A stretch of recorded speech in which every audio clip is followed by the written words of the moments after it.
I had just gotten out of the service, and I decided to come into DC for just a couple of weeks to recuperate before I would move back to my hometown of Norfolk, Virginia. And I intended to resume my anti-war work. I was an anti-war resistor at that time. And I got a little rooming house at Dupont Circle. And at the end of 2 weeks, I was having such a good time that I called my folks and said, sell everything I own. I'm staying in DC. And I've been here ever since.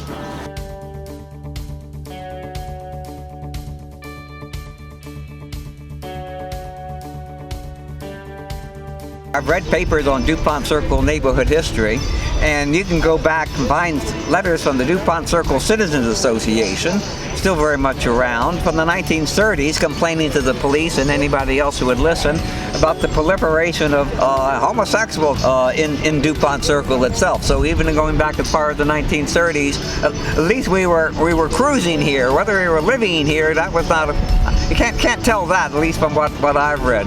But Dupont Circle started out in the end of the 19th century, one of the last parts of the original city to be developed, as a very exclusive and excluding neighborhood. It was built for the rich people and the beautiful people, the Gilded Age people.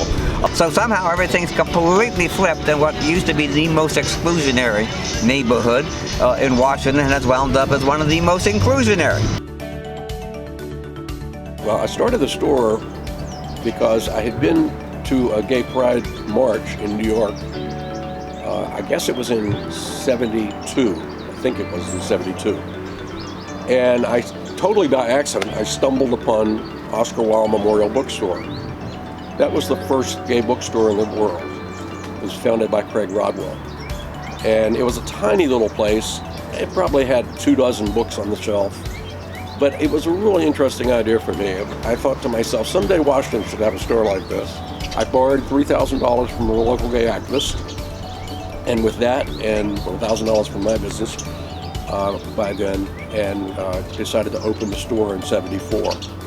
And from the day we opened, we did really well. But welcoming that when we experienced problems like smashed windows, for example, which we had from time to time, the other business owners in the block would help raise money to replace the windows, because they wanted to make sure that we knew that we were welcome in this neighborhood. People in Washington went every year, many people went every year to New York for the big Pride Festival there. And I loved doing that. That was great. And one year we were sitting around in a party, and the topic of gay pride came up. Who's going to New York, etc. And I don't remember who it was, but somebody in the party, in the group said, why do we always go to New York? I mean, it's fun to go to New York, but why aren't we having one right here in Washington? I said, that's a wonderful idea, let's do that. The next morning I hired a guy to put it together. We worked together to bring in various LGBTQ organizations and groups to set up stands on the street. I was 22 years old. 5 of us jumped in the car, came from Arlington to come in town for the first gay pride. Summer 1975. Imagine Sunday morning, 11:30, you're here doing a client, and 2 guys or 4 guys all in, outrageous booty short outfits, hair done, and they're standing in the mirror primping, going up to the bar for afternoon tea at the Circle. They go from Rascals to the Circle, back and forth, and then they go around the block and go over to 17th Street. And it was all about just being openly gay and having fun, and there was no drama. It was towards the end of my college careers when I really started getting involved in the DC LGBTQ community. And I moved out to Washington, DC. I started really getting immersed in the community, first with going to Nation with my friends, my gay boyfriends. So I was hanging out with the gay boys, and then eventually I was like, I am a lesbian. Where are the lesbians? I'd like to hang out with some women as well. So that's when I was introduced to Club Chaos, which was like the spot in Dupont, Wednesday night, ladies' night. And that's where I also was introduced, Chaos and Apex, to the DC Drag Kings. And the DC Drag Kings is how I just popped into the DC LGBTQ community and the Dupont scene, because everything was right there in that central hub. We've been here for quite a long time and have done a lot of work on liturgy, on innovative liturgy, progressive, inclusive, LGBTQ affirming liturgy. We've published our own prayer book. We've published our own High Holiday prayer book, and we're working on a new edition of that right now. Services are very inclusive and participatory. Dupont Circle is such a wonderful place to live. Those of us who are lucky to live here, you walk around on the streets, you do most of your errands on foot, going to the store, the CVS, the dry cleaners, the hardware store. So you recognize people on the street, you get to know people in the neighborhood.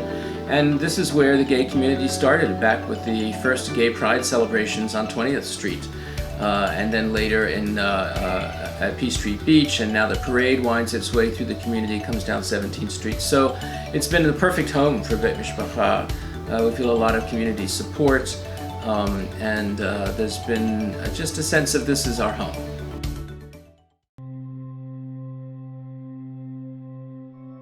This has always been our Hyde Park Speaker's Corner. This has always been our place of free speech. When 2 years ago there were a series of attacks on gay people, a couple of trans women were murdered. The immediate response was the community held a rally here to stop the violence and to demand that the city institute a ban on the use of gay panic and trans panic defense when people are arrested for crimes against LGBT people. That's going to go into law on the 18th of May this year, that particular defense, which demeans people and demeans their existence, will be illegal in the district. The one part of this neighborhood is when you're going to have a demonstration, when you're going to speak your mind, this is the first place you think of. It's one of America's great public spaces. When I first moved to Dupont in 1995, things were already moving east. So the largest concentration of bars, for example, were between Dupont Circle and the bridge on P Street into Georgetown. JR's opened in the mid-'80s on 17th Street, and that was really the first time that 17th Street started to become more of the hub than that section of P Street. That trend continues. Folks continue to move east into Bloomingdale and Eckington. But I think the legacy stays behind. I really don't see, for example, JR's going anywhere anytime soon. And I think that will continue to remain a community hub. A lot of the spaces can't be altered or changed. The facades have to remain the same. And a lot of the spaces don't have that much square footage for retailers. And the rents are very, very high. So there's businesses there now that are struggling, and some are doing fine, but there's a lot of places that are vacant because I think the landlords are asking way too much in rent. And I think that has changed DuPont, not necessarily for the better at this point. What I loved about DuPont area when I was young and out and about and doing drag kinging and events and just walking around was the diversity of it all. You know, we had pride there and all of that. And a lot of the residents still were majority, gay men as well. But because of all the happenings there, you just saw everyone, right? But it's a lot different now. It's just, again, there's disparities in society and who makes what and, who doesn't. And I think that's what we're seeing now.